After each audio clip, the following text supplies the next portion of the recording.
Қазақстанның жас хоккейшілері әлем чемпионаттарында алғаш рет жеңіске жетіп, отандастарына қуаныш сыйлады. 18 жасқа дейінгі ұлттық құрама ойыншылары хоккей бойынша үздік 10 елдің тізімінде тұрған чехиялық қарсыластарынан басым түсті. Біздің жігіттер 3-3 есебімен ойынды овертаймға дейін жеткізіп, Мстислав Шипилиннің шайбасының арқасында жеңісті тойлады. Бұған дейін әлем чемпионатына бір рет қана қатысқан Қазақстанның 18 жасқа дейінгі құрамасы жеңіске жетіп көрмеген болатын.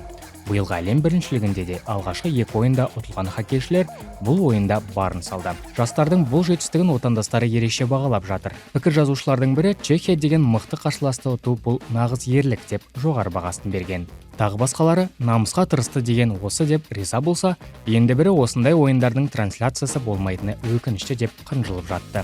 Ойынды жүргізген комментатордың өзі бар әлемге түсінікті етіп, сенсация дегені де біздің жігіттерге айтылған үлкен мадақ іспетті. Senzace dokonána! Mstislav Šipilin se postaral o první kazachstánské...